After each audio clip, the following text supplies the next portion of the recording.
Break के बाद एक बार फिर से आप सभी का स्वागत है। चर्चा कर रहे हैं कि आखिरकार किस पार्टी में कितना दम है, क्योंकि सेमीफाइनल अब शुरू होने वाला है। तारीख का ऐलान हो गया है और अपनी बैटिंग और बॉलिंग और फील्डिंग के लिए सभी नेता भी अब तैयार हो गए। हमारे साथ कांग्रेसी नेता बने हुए हैं दुष्यंत कुमार शर्मा जी और बीजेपी के नेता श्याम जाजू जी भी हमारे साथ बने हुए हैं। ब्रेक पर जाने से पहले हमने देश की राजधानी दिल्ली की बात की थी, क्योंकि वहां पर 70 सीटों पर चुनाव होना है।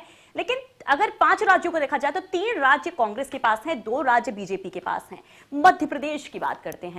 सबसे पहला सवाल दुष्यंत जी आपसे, मध्य प्रदेश में लगातार शिवराज सिंह, जैसा कि आप दिल्ली की बात कर रहे थे कि दिल्ली में विकास की कसीदे पड़ रही है शीला सरकार, तो यही हाल मध्य प्रदेश में है। 10 साल से शिवराज सिंह चौहान का कब्जा है मध्य प्रदेश में।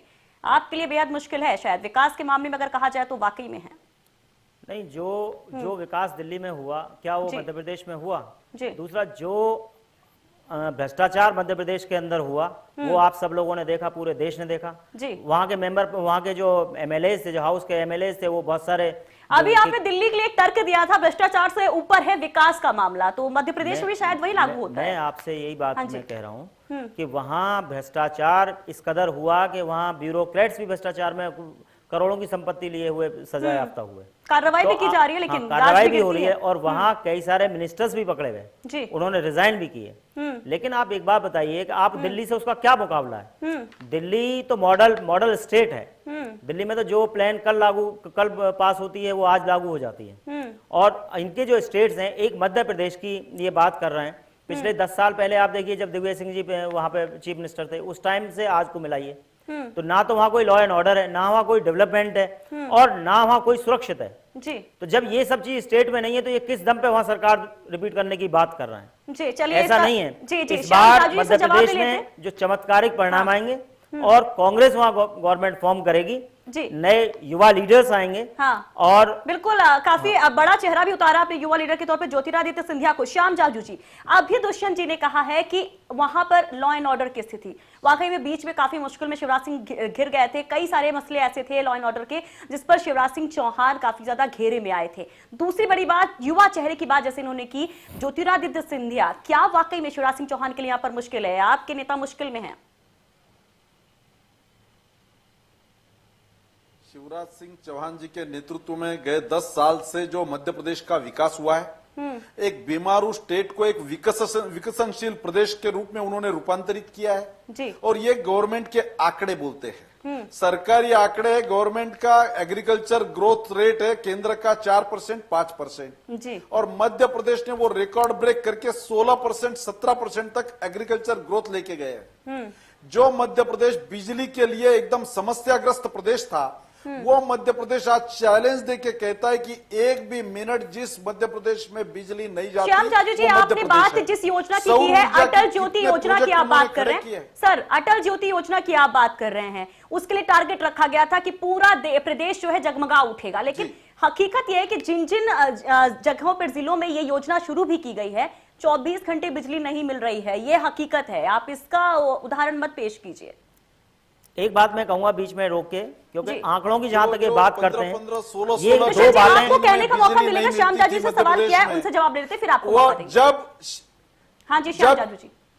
जब शिवराज जी का सरकार वहां पर आई और दिग्विजय सिंह की सरकार गई, तब उस प्रदेश में कितना बिजली की निर्माण होता था और आज कितना बिजली का निर्माण होता है, इसके आंकड़े अगर देख लिए तो मध्य प्रदेश में कितनी रफ्तार से बिजली निर्माण हुआ है, सौर ऊर्जा का निर्माण हुआ है और किस प्रकार का ग्रोथ रेट एग्रीकल्चर का है, सबको देखने को मिलता है। सर, सवाल यह अटल ज्योति योजना शुरू करते हैं, कन्यादान योजना आप शुरू करते हैं, हाँ, लेकिन उत्पादन कितना है? नहीं, आपने जो वादा किया था कि 24 घंटे बिजली मिलेगी अटल ज्योति योजना के तहत, वो नहीं मिल पा रही ना। अपने दावे पे, अपने वादे पे आप पूरे नहीं उतर रहे हैं। कैसे जनता पे विश्वास करे? आपको एक मौका और दे जी। निश्चित रूप से एक परिणामकारक काम शिवराज जी के नेतृत्व में हुआ है। रास्तों की हालत जो थी कांग्रेस के जमाने में मध्य प्रदेश में, आज आप देख सकते हैं जाके कि मध्य प्रदेश बहुत अच्छे तरह से रास्तों से जोड़ा गया है। इसलिए और सबसे ज्यादा सोशल आप लोग को रोकना चाहूंगी government at the centre and in Gujarat also will get more seat than BJP.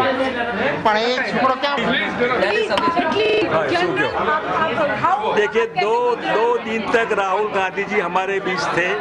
हमारी पार्टी का पावर हाउस है, सब कार्यकर्ता चार्ज हो गए हैं।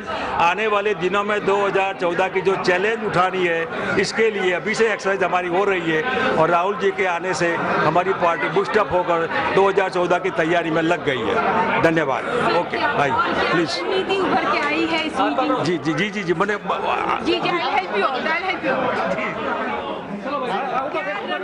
दावा किया जा रहा है कांग्रेस की तरफ से कि राहुल के नेतृत्व में जीत हासिल की जाएगी। शंकर सिंह वाघेला यहाँ पर दावा कर रहे थे कि राहुल करिश्मा दिखाएंगे। कितना इससे आप सहमत हैं श्याम जाजू?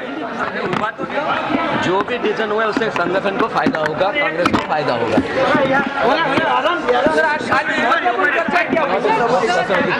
मेरे लिए अच्छा थोड़ा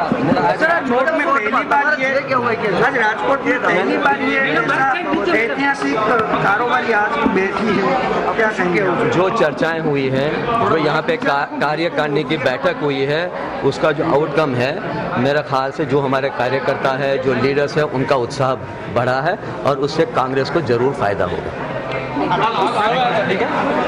थोड़ा ज्यादा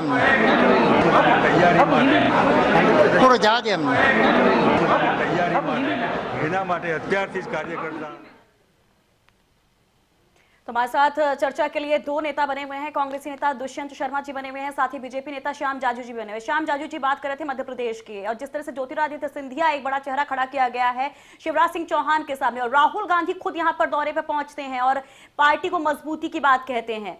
क्या लगता है आपको, राहुल गांधी का करिश्मा यहां पर चल पाएगा? क्या आपको यहां पर शिकस्त मिलेगी? आपका जो गढ़ है, किला है, वो तोड़ पाएंगे राहुल? मध्य प्रदेश में भारतीय जनता पार्टी का बहुत पुराना कैडर है। गांव-गांव तक पार्टी पहुंची हुई है। सबसे पहले सरकार जब राजस्थान और मध्य प्रदेश में आता था तब की ये पार्टी है, और ये शिवराज जी के नेतृत्व में ये विकास करके जो बातें हमने कही वो करके दिखाई है। इसलिए लोगों को भी मालूम हो गया कि एक बीमारू स्टेट का रूपांतर एक प्रगतिशील प्रदेश में शिवराज जी के नेतृत्व में हुआ है। समाज का कोई भी एक तबका ऐसा नहीं रहा कि जिसको विकास की धारा में लाया नहीं गया। छोटे छोटे सभी समाज, देहाती, schedule caste, schedule tribe, minority, सभी, और कानून की बहुत अच्छी व्यवस्था मध्य प्रदेश में है। रास्तों में क्रांतिकारी परिवर्तन आया है। एग्रीकल्चर ग्रोथ का उल्लेख तो मैंने पहले ही कहा है। बाहर की जो इन्वेस्टमेंट आ रही है बाकी सब प्रदेशों के तुलना में मध्य प्रदेश में ज्यादा है। चलिए ठीक है, रोजगार की निर्मित भी वहां हुई है। जी श्याम जाजू जी, आप तमाम विकास के आंकड़े पेश कर रहे हैं, तमाम बातें कह रहे हैं, दुष्यंत जी से जवाब लेंगे, इस चर्चा को जारी रखेंगे। लेकिन फिलहाल कांग्रेस के प्रवक्ता और बीजेपी के प्रवक्ता क्या कुछ कह रहे हैं? मीम अफजल साहब जो कि कांग्रेस के प्रवक्ता है, उनका क्या कहना है, और साथ ही मुख्तार अब्बास नकवी का क्या कहना है बीजेपी प्रवक्ता का, वो आपको सुना देते हैं। आवाम को फैसला करना है और हम लोग आवाम के दरमियान जाएंगे अपने प्रोग्रामों को लेकर के, हमारी जो उपलब्धियां उनको लेकर के, और हमको यकीन है कि कामयाबी हमको मिलेगी। हमारा जो मैनिफेस्टो होगा स्टेट के मुतालिक, हमारे जो प्रोग्राम्स होंगे आने वाले उसमें, और हमारी जिन स्टेट्स में हमारी उपलब्धियां हैं उनको लेकर के हम आवाम के दरमियान में जाएंगे। और सेंट्रल गवर्नमेंट ने अब तक जो स्कीम्स दी हैं उन सबका हम जिक्र करते हैं और उसको भी हम आगे लेकर के जाएंगे और लोगों को बताएंगे। ऑलरेडी लोगों को हम बता रहे हैं, अब ज़्यादा डिटेल में बताएंगे, हमको मौका मिलेगा पब्लिक रैलीज के अंदर, हमारे नेता लोग जाएंगे और सब बताएंगे वहाँ पर। भारतीय जनता पार्टी इन 5 राज्यों में जो विधानसभा के चुनाव होने वाले हैं उसके लिए तैयार है। हम राजस्थान में, मध्य प्रदेश में, छत्तीसगढ़ में, दिल्ली में भारतीय जनता पार्टी सरकार बनाएगी, और मिजोरम में हम बहुत अच्छा प्रदर्शन करेंगे और अच्छी उपस्थिति अपनी दर्ज कराएंगे। जहां तक सवाल है, चुनाव की तिथियां घोषित हो गई हैं, चुनाव अभियान की रणनीति और योजना भी पार्टी बनाएगी, और पार्टी के तमाम वरिष्ठ नेता इन 5 राज्यों में चुनाव प्रचार, चुनाव अभियान में हिस्सेदारी करेंगे, भागीदारी करेंगे।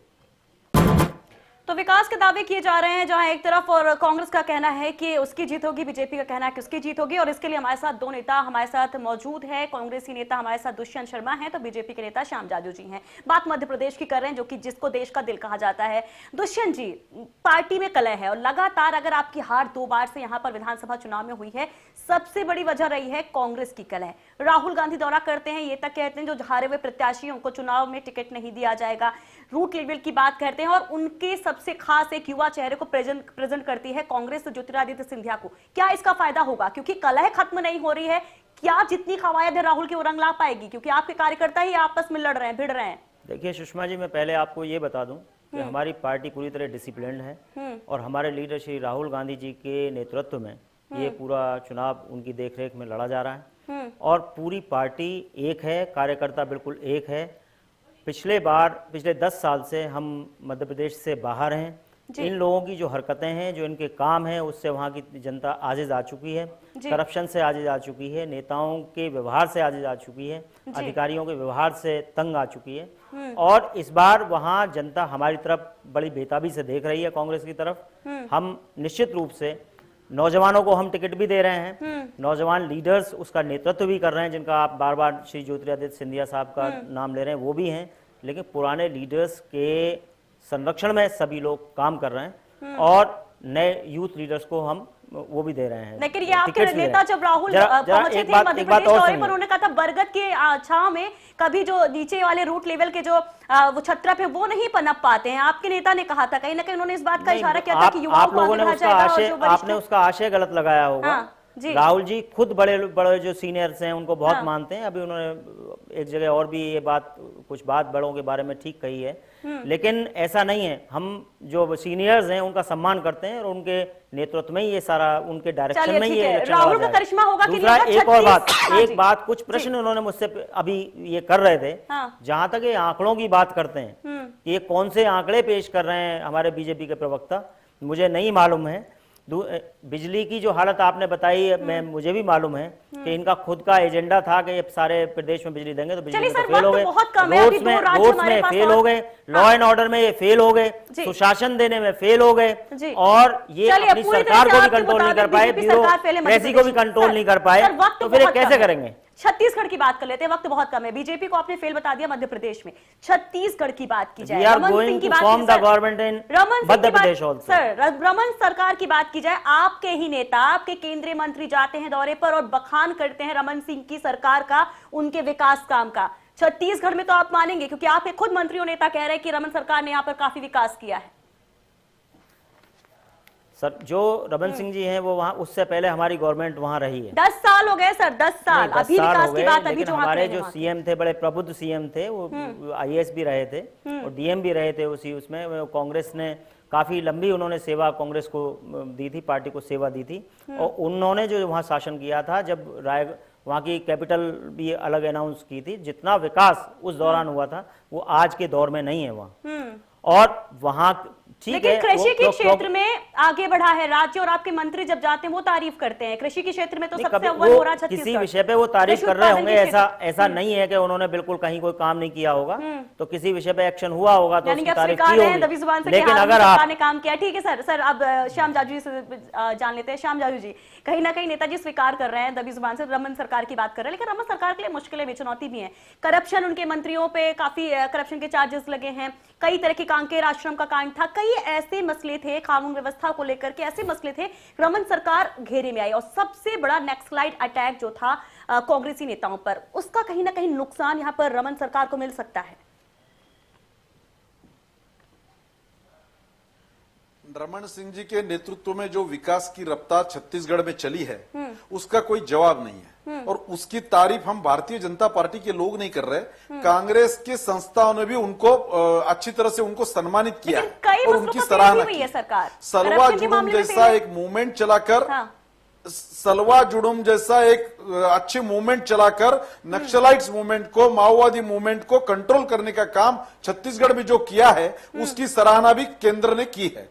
और सबसे बड़ा जो फूड सिक्योरिटी बिल केंद्र ने लाया है, उसका मॉडल उन्होंने छत्तीसगढ़ से सीखा है। छत्तीसगढ़ ने गए 10 साल से वहां की जनता को, वहां के आदिवासी लोगों को, वहां के बिलो पॉवर्टी लाइन लोगों को चावल डाले, जिस रेट से दिए 2 रुपए गेहूं, चावल, तेल और उसके साथ प्रोटीन्स की भी व्यवस्था की है, केंद्र सरकार भी अपने बिल में उसका प्रावधान नहीं कर पाई और उसका ही अनुकरण केंद्र सरकार को करना पड़ा। पब्लिक डिस्ट्रीब्यूशन सिस्टम का जो मॉडल छत्तीसगढ़ में है उसका कोई जवाब नहीं है। इसलिए केंद्र के सबसे ज्यादा स्कीमें अच्छी तरह से इंप्लीमेंट करने वाला स्टेट के रूप में छत्तीसगढ़ का उल्लेख होता है। इसलिए सिक्योरिटी वाले मामले में, कानून की व्यवस्था में और शेड्यूल ट्राइब के आदिवासियों का विकास करने में छत्तीसगढ़ की सरकार रमन सिंह जी के नेतृत्व में वहां के लोगों को स्वास्थ्य सेवा, शिक्षा सेवा, लिटरेसी रेट भी आप देखेंगे तो रमन सिंह जी के नेतृत्व में सबसे ज्यादा हुआ। आदिवासी इलाकों में कहीं विकास नजर नहीं आता है। कांकेर आश्रम का जो कांड होता है, आदिवासी लड़कियों के साथ शोषण की आए दिन खबरें आती हैं छत्तीसगढ़ में। आप ये नहीं कह सकते आदिवासी इलाकों में विकास हुआ है। और सुरक्षा के लिहाज से सबसे बड़ा नक्सलाइट अटैक इसका उदाहरण है कि किस तरह की स्थिति है राज्य में। अगर रमन सिंह जी की नेतृत्व की कड़ाई से अगर वो काम नहीं करते तो इससे कई गुना ज्यादा वहां पर अपराध आपको दिखते। वहां इस प्रकार का अटैक माओवादियों का और ये सब नक्सलाइट्स के मूवमेंट का उनका अड्डा दिखता। इनके कंट्रोल के कारण सलवा जुड़ुम जो मूवमेंट इन्होंने खड़ी की, वहां के आदिवासियों का सहभाग लेकर वहां पर रूल करने वाले नक्सलाइट्स को कंट्रोल करने का काम डॉक्टर रमन सिंह जी के नेतृत्व में किया है। ये केवल छत्तीसगढ़ तक सीमित नहीं, पूरे देश के लिए ये बहुत एक बड़ी अचीवमेंट है, इसका उल्लेख करना चाहिए। वहां के लोग बाहर जो काम करने को जाते थे उसको रोक लगाने का काम और अपने देहातों में रोजगार निर्माण का काम छत्तीसगढ़ सरकार के माध्यम से हुआ है, उसका भी उल्लेख करना चाहिए। रोजगार रेट, वहां का अनएम्प्लॉयमेंट रेट देश में कम है। गुजरात के बाद उनका नंबर लगता है कि जहां अनएम्प्लॉयमेंट रेट कम है। लेकिन किसान खुश नहीं है सर। आप भले यहाँ पर कह रहे हैं कि पलायन नहीं हो रहा है, रोजगार के मौके मिल रहे हैं, लेकिन किसानों के लिए कहा जाता है कि किसान का एक चेहरा है रमन सिंह, किसानों का हितैषी बताया जाए। लेकिन इस बार जो हवा लग रही है, जो इस बार 5 साल उन्होंने काम किया है, किसान उनसे नाखुश हैं। चावल बाबा के नाम के से जाने वाले रमन सिंह जी का काम देहात में नहीं, शेड्यूल ट्राइब तक नहीं, शहरी वर्ग तक नहीं, सभी समाज को साथ में लेकर सबका विकास करने का काम रमन सिंह जी के नेतृत्व में बहुत अच्छी तरह से हुआ है और ये वहां की जनता जानती है। वहां का पर कैपिटा इनकम का जो रेट बढ़ा है छत्तीसगढ़ में, उसका भी एक कॉग्निजेंस हमें भी इस विकास की रफ्तार में लेना चाहिए। जी चलिए ठीक है, अब दुष्यंत जी का रुख करते। दुष्यंत जी, आपने सुना कि किस तरह से रमन सरकार ने यहाँ पर विकास किया है, तमाम तरह की बातें इन्होंने कही। श्याम जाजू जी ने कहीं ना कहीं आपने भी इस बात को स्वीकारा कि कुछ मोर्चे पर रमन सरकार ने बेहतर काम किया है। लेकिन अगर आपकी स्वाभाविक है कि कोई भी शासक, कोई भी सर आप मेरी बात सुन लीजिए, मेरी बात सुन लीजिए। आपकी पार्टी की बात की जाए, क्या ऐसे मुद्दे हैं जिनके साथ पार्टी उतरेगी और क्या मजबूती, क्योंकि बिखराव की स्थिति हमेशा छत्तीसगढ़ में रही है कांग्रेस में। अजीत जोगी साहब, उनका अलग धड़ा रहा है, बाकी नेताओं का अलग धड़ा रहा है। अजीत जोगी जो आपके एक बड़े नेता है, वो उनका स्वास्थ्य का हवाला हमेशा से रहा है। कोई सक्रिय नेता, एक बड़ा नेता जो सबको एकजुट लेकर चले, वो छत्तीसगढ़ में नजर नहीं आता कांग्रेस की तरफ। देखिए, मैं आपको एक बात बताता हूं। एक तो हमारी पार्टी पूरी तरह एकजुट है श्री राहुल गांधी जी के पीछे, नंबर 1। कोई गुटबाजी पार्टी में नहीं है। और प्रदेश में जो सरकार, जिस सरकार का नेतृत्व अजीत जोगी साहब ने किया था, हम ये रमन सिंह जी की सरकार को पलट के इस बार अपनी सरकार वहां बनाएंगे, मेरा दावा है। नंबर 1। मुद्दे क्या है आपके पास? मुद्दे क्या छत्तीसगढ़? विकास का मुद्दा तो आप स्वीकार करें। हमारा विकास का मुद्दा है वहां। जो दूसरा, जो वहां लॉ एंड ऑर्डर की पोजीशन बहुत खराब है, सबसे पहले हम वहां लॉ एंड ऑर्डर की पोजीशन ठीक करेंगे। दूसरा, जो करप्शन इस गवर्नमेंट में हुआ है, वो करप्शन हम वहां की जनता को नहीं देंगे और उस करप्शन पे निगाह रखेंगे, उसको कवर करेंगे। और लीडर्स हम साफ छवि के अच्छे लीडर्स, यंगस्टर्स, इस तरह के लीडर्स देंगे जो प्रदेश के प्रति समर्पित हो। कहाँ है वो लीडर? नजर नहीं आ रहे लीडर। अब कब आप देंगे? आप कब निकालेंगे आप? क्योंकि अब तो तारीख का सबसे पहले छत्तीसगढ़ में चुनाव है। उसका सुषमा जी अभी वक्त है। अभी वक्त है। वो लोग सबसे पहले चुनाव छत्तीसगढ़ में ही है। कांग्रेस में लीडर्स की कमी नहीं। कांग्रेस तो धारा प्रवाह है, वो तो समुद्र। हमारे पास लीडर्स की कहाँ कमी है? हमारे पास लैक ऑफ लीडर्स नहीं है। लेकिन मैं इनसे ये पूछता हूं कि इनके यहाँ लॉ एंड ऑर्डर की पोजीशन क्या रहे, ये बताएं ना। इनके उसमें टेन्योर में, रमन सिंह जी के टेन्योर में लॉ एंड ऑर्डर क्या? बात कर ले, अगर हम अभी कांग्रेस की बात कर ले, कांग्रेस के लीडर्स की बात हो रही है, कांग्रेस की भी बात करें तो हम जो अपने लीडर्स, यंगस्टर्स को हम ज्यादा निकालेंगे। पुराने लीडर्स की लीडरशिप में हम उनको इलेक्शन लड़ाएंगे और सरकार हम वहां बनाएंगे। दूसरा, प्रदेश को हम भय मुक्त करेंगे, नक्सलाइट्स पे कंट्रोल करेंगे और प्रदेश में विकास की नींव डालेंगे, उस विकास को बढ़ावा देंगे। चलिए ठीक है, श्याम जाजू जी का रुख करते हैं। कह रहे हैं कि विकास नहीं हुआ है। श्याम जाजू जी छत्तीसगढ़ में विकास की नींव ये डालेंगे। लीडर्स की कमी है कांग्रेस की तरफ, लेकिन जिस तरह से नक्सलाइट अटैक होता है, उनके एक बड़े नेता मारे जाते हैं, सिंपैथी कहीं ना कहीं कांग्रेस के साथ है। और आप पर सवाल है, रमन सरकार पर नाकामी का आरोप लगाया गया है कि सरकार की नाकामी की वजह से इस तरह इतना बड़ा हमला होता है। वाकई में इसका फायदा कांग्रेस को मिल जाएगा या वाकई में रमन सरकार का जो विकास का नारा है वो यहां पर कामयाब हो पाएगा? निश्चित रूप से रमन सिंह जी का विकास का नारा छत्तीसगढ़ में काम करेगा। और जो अटैक की, नक्सलाइट्स अटैक की बात आप कर रहे हो, उसमें सब बातें बाद में स्पष्ट हो गई थी कि कांग्रेस वालों ने 11th आवर पे अपना रैली का रूट क्यों बदला। रूट अगर बदला तो कांग्रेसी नेता जो उस रैली में सम्मिलित थे वो नक्सलाइट से संपर्क में कैसे थे? यानी इनके रैलीज में ही कुछ नक्सलाइट्स के लोग ऑलरेडी संपर्क में थे, वो उनसे बात कर रहे थे। ये सब बातें स्पष्ट हुई है, ये हम नहीं कर रहे, ये इंक्वायरी एजेंसीज कह रही है। इसलिए केवल इस आंदोलन के कारण और इस घटना के कारण सरकार को आगाह क्यों नहीं किया? कोई और बदनाम नहीं आपने कर लॉ एंड सकता। ऑर्डर को ठीक से क्यों नहीं देखा? उनकी सुरक्षा का मामला था और आप सही लोग रूप से राजनीतिक रोटियां सेक रहे थे। काम, अपनी जान दांव पर लगाने का काम छत्तीसगढ़ में रमन सिंह सरकार ने किया है। इसलिए निश्चित रूप से हम कह सकते हैं कि उस विषय में कोई भी प्रश्न है, नुकसान नहीं होने वाला है। सरकार के मुखिया आप हैं, मुख्यमंत्री आप हैं, लॉ एंड ऑर्डर आपका है, सारी एजेंसीज आपकी हैं, सुरक्षा एजेंसी आपकी चाहते हैं, नहीं तो है। फिर आप वो रूप जब देख रहे थे आपको मालूम था वहां ऐसा होना क्यों नहीं जिस होगा? प्रकार का विकास का काम हुआ उसको कोई चैलेंज नहीं कर सकता।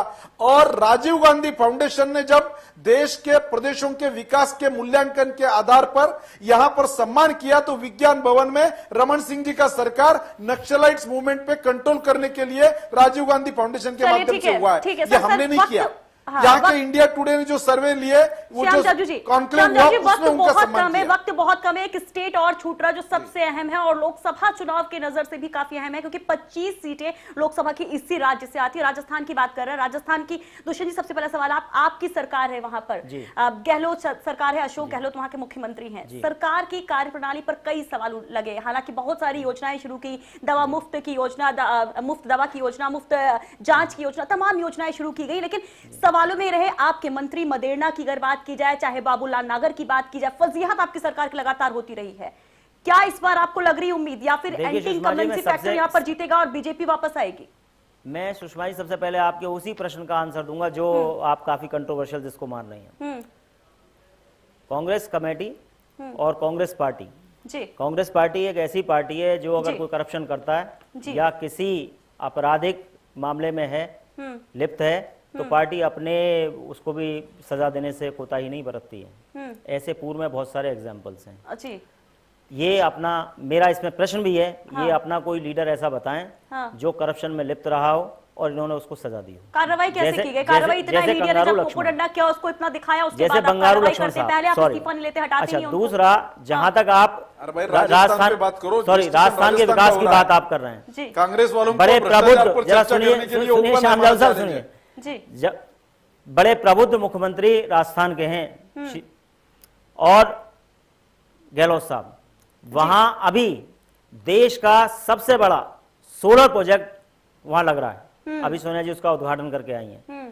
पहले सूखा प्रदेश के नाम से जाने वाला प्रदेश आज पानी की वो स्थिति नहीं है वहां जो पहले थी। इंदिरा नहर है, प्रदेश हरा भरा भी है। दूसरा मेट्रो, तीसरे नंबर ट्रांसपोर्टेशन, जयपुर जैसे शहर को मेट्रो वहां की सरकार ने दी है। तो इंडस्ट्रियल उसमें रीको सबसे बड़ा सेंटर उनका है और पूरे देश से लोग वहां जाते हैं जी।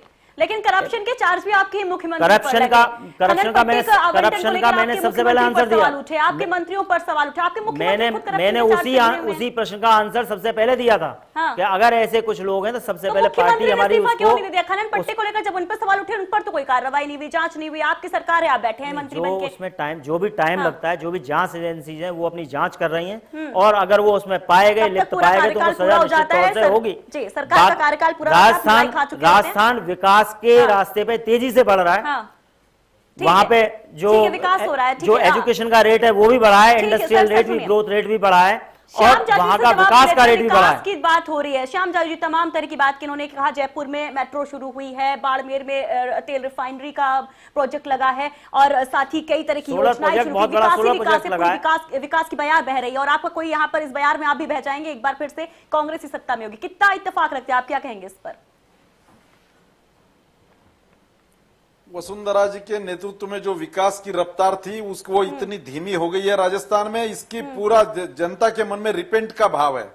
पिछले टाइम हमसे गलती हो गई, नहीं तो वो विकास की रफ्तार ऐसे ही तेज गति से चलती है। इससे राजस्थान के आम जनता का भाव है। अशोक गहलोत जी के नेतृत्व में कितने लोगों को जेल में जाना पड़ा, कितने कैबिनेट मंत्री उनको इस्तीफा लेना पड़ा, कितने मंत्रियों को जेल में जाना पड़ा। इसमें देश में सबसे बड़ा प्रदेश, सबसे नंबर 1 प्रदेश है राजस्थान।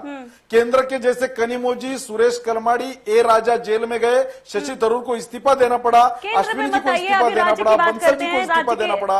उसके नीचे तुरंत राजस्थान में भी मदेरणा को इस्तीफा देना पड़ा। भौरी देवी में 1-1.5 साल सरकार बहती चली गई। यह सरकार का परफॉर्मेंस देश में सबसे वीक परफॉर्मेंस रहा है। आने वाले दिनों में ये दिखेगा, लोगों के मन में तुलना आ रही है। जी जी जी, वक्त बहुत कम है। दुष्यंत जी, अगर बात की जाए पहले मुख्यमंत्री हैं जिन्होंने अपने मंत्रिमंडल के लोगों को बाहर किया, एमएलए को बाहर किया, करप्शन जहां भी हुआ तुरंत उसका निवारण किया। नहीं तो क्या मैं आपसे खाली एक इतनी बात कह रहा हूं कि आप अपने प्रदेशों में जाइए, कर्नाटक जाइए, उत्तराखंड जाइए, जहां जहां आपकी सरकारें थी। कर्नाटक अब उनका प्रदेश नहीं रहा। नहीं अब नहीं है, पहले तो उनका ही था ना। उन्होंने क्या किया, वो तो मुख्यमंत्री को रिजाइन भी नहीं करा पाए। तो करप्शन के मॉडल स्टेट थे ये बीजेपी के, इसीलिए वहां पे सारा चेंज हुआ। मेरा आपसे खाली इतना कहना है दुष्यंत जी, बस बहुत कम वक्त रह गया है, बस एक संक्षेप में एक लाइन में जवाब चाहेंगे। मोदी का फैक्टर सबसे अहम है, मोदी की उम्मीदवारी घोषित कर दी गई है। मोदी साहब जो है, नुकसान आपको होगा इन चुनावों में। बस एक लाइन। मोदी साहब एक वर्ग विशेष, समुदाय विशेष, जाति विशेष को की राजनीति करते हैं। जी चलिए ठीक है, उसका देश में गलत असर जाएगा और Congress is going to form the government in the centre and all these. Gujarat ने देखा है, पूरा देश देख रहा है। होगा क्या इस बार आप सारे राज्य अपनी तरफ सीट पाएंगे, सेमीफाइनल में जीत आपकी होगी? निश्चित तौर से फायदा पूरे देश में होगा, आने वाले दिनों में 5 राज्यों में होगा। संप्रदाय के लिए निश्चित रूप से उन्होंने जो वादे किए हैं करके दिखाया है। जी जी चलिए ठीक है, अपने एक करिश्मेटिक नेतृत्व क्या होता है ये पूरा देश देखना चाह रहा है, देख रहा है। हाँ जी सर, वक्त बहुत कम है। आप लोगों का, आप दोनों ही मेहमानों का, दुष्यंत जी आपका बहुत बहुत शुक्रिया, साथ ही श्याम जाजू जी आपका भी बहुत बहुत शुक्रिया। तो मोदी भी एक ऐसा फैक्टर है जिसको काफी ज्यादा ये माना जा रहा है कि शायद ये सेमीफाइनल मोदी के लिए भी है, क्योंकि मोदी की उम्मीदवारी को घोषित कर दिया गया कि बीजेपी की तरफ से पीएम उम्मीदवार मोदी है। मोदी का फैक्टर क्या हुआ, ध्रुवीकरण की क्या यहाँ पर राजनीति देखने को मिलेगी? और विकास का जो नारा दिया जा रहा है, मध्य प्रदेश, छत्तीसगढ़ में बीजेपी ये राग अलाप रही है कि वहां पर विकास खूब हुआ है, उसकी सरकार ने खूब विकास किया। तो दिल्ली में शीला सरकार ये राग अलाप रही है कि विकास वहां पर हुआ है। मिजोरम हालांकि कांग्रेस के पास इसको अलग ही कर देते हैं। राजस्थान की बात की जाए तो ये आपको एक बार याद दिला दे कि 4 बार से लगातार यहां पर ये हो रहा है कि अगर एक पार्टी बस सत्ता में आती तो अगले साल उसे जाना पड़ता है। तो ये तस्वीर है, इस तरह के समीकरण है। अब जब तारीखों का ऐलान हुआ है तो अब दिल की धड़कनें भी बढ़ गई हैं सभी सियासी दलों की, और तैयारी पूरी तरह से है। अब जितनी भी तर्कश मितीरे सब छोड़े जाएंगे, आरोप प्रत्यारोप का दौर फिर से तेज हो जाएगा। लेकिन नतीजा क्या होगा वो जनता जानती है, कितना विकास है, हकीकत क्या है वो उसको वो जानती है। फिलहाल आज की चर्चा में इतना ही, लेकिन तमाम खबरों के लिए आप श्री न्यूज देखते रहिए।